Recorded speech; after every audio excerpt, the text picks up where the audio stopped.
The concept of purgatory in sports is pretty brutal. If you look at the NFL recently, a team that would really be the definition of this would be the Pittsburgh Steelers, right? They're competitive every year, winning record every year, make the playoffs, but they haven't won a playoff game since Obama was our president. So are they good? Sort of. Are they bad? No. But do they actually win anything? Also, no. And obviously, you can't expect any team to win the Super Bowl every year. But teams like the Jazz in recent memory, with Rudy Gobert and Donovan Mitchell, not good enough to make it over the hump to actually compete, get to that conference finals in the finals. But they win a lot of regular season games. They have a great record. Where do you go from there? Because you're either overpaying for the homegrown talent you have, and especially these types of things are super common in small to medium markets. Big markets like LA can always buy a really good team because teams, people want to play there because of the history. If you think the Milwaukee Bucks are like a free agent destination outside of Giannis, I don't know what to tell you. They're just not going to compete with teams like the Lakers or the Knicks. Well, the Knicks really haven't done anything in a while. And actually, the Knicks are kind of the example of NBA purgatory. But purgatory is this weird definition because for me, purgatory would be in between making the playoffs and missing the play in. I think that little stretch, like seeds 7 through 11, like that area, that's purgatory because after that you can win a playoff series, and winning a playoff series in my opinion is worth it. If you can play two playoff series in one season, you're good. You've sold the tickets, you've made the money, and you've given the fans an experience that you give them a somewhat deep playoff run, right? Like the 76ers are not in NBA purgatory. They'll make it to the second round. They won't make it past that, but they'll make it to the second round. Purgatory really doesn't apply to teams that are good and can sign good players and ultimately do theoretically have a chance at winning the championship. Purgatory applies to a team like the Chicago Bulls right now, who have talent, but it's not working out.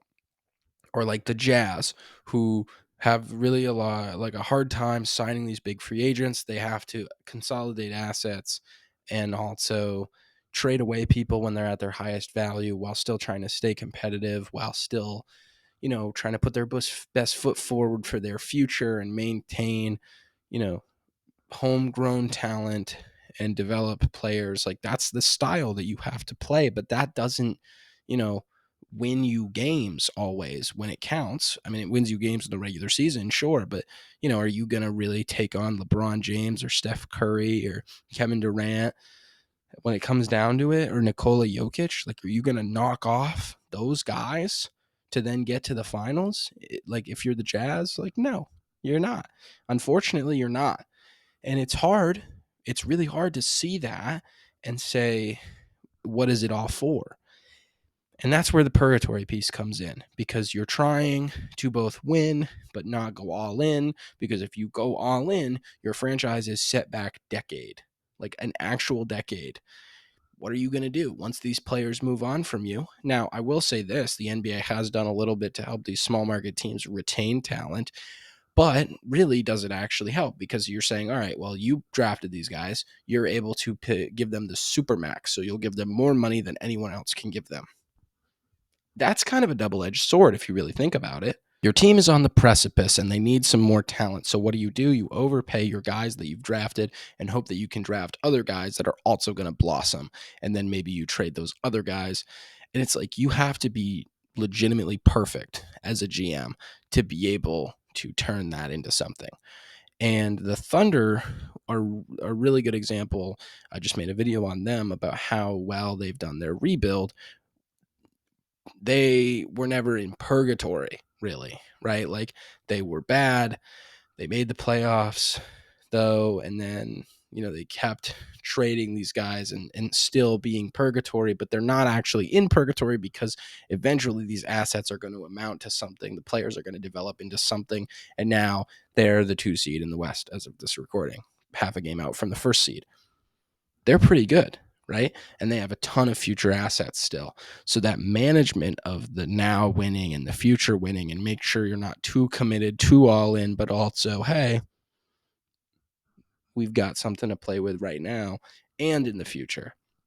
It's a hard balance. It's a hard line to walk. I've done a lot of rambling. I'm going to try and rein it in. It's pretty simple.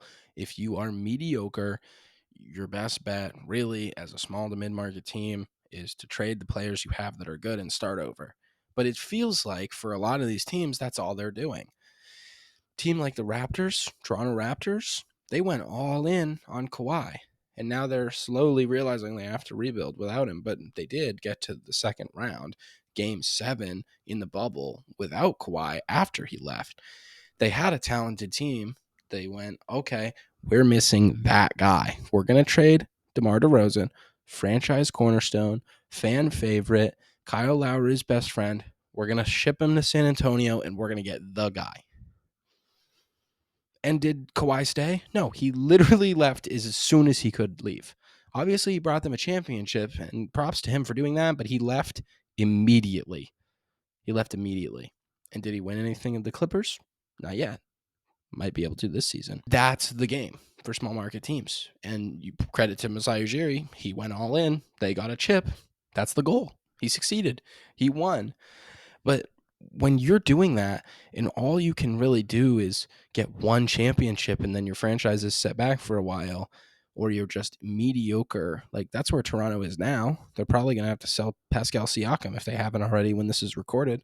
And then they've got RJ Barrett and Scotty Barnes for the future. What is that going to do? You know what I mean? Like, you need these guys to turn into amazing players, like top 5 players, because you can't sign these guys in free agency. You just don't have that pull. I think the best way to explain this point and really get it across, because I feel like I've been rambling way too much, is simply this is how the Lakers built a championship roster. They drafted a ton of young guys for being shit for a while after Kobe left, and then they signed LeBron James. Who's just signing LeBron James? Philly had an amazing roster, and they couldn't sign LeBron James. He wanted to be in LA. Why? Because it's LA. He didn't want to go to friggin' Chicago. He didn't want to go to Milwaukee. He wanted to go to LA. So LA, because they're LA, gets to sign LeBron. And then what does LeBron want? He wants an amazing co-star, because who wouldn't want an amazing co-star? So what does LA do? Oh, they just say, hey, Anthony Davis, will you basically quit on your team and force a trade here? And Anthony Davis does that. And now they have Anthony Davis. And yeah, they gave up some guys, but they were going to have to give up a guy like Kuzma originally. That was the asking price. And then they said no, and they played hardball. And then they got him and kept Kuzma. And they sent out Lonzo Ball and Brandon Ingram and Josh Hart and the pick that became Jackson Hayes. And then they got Jackson Hayes back, which is super funny. But then, the Pelicans got Zion, shipped AD back to LA, right? Then they go out and they win the championship. That simple. That simple. That's crazy to me, because if you are the Jazz, you're not signing LeBron. You're not playing hardball for Anthony Davis.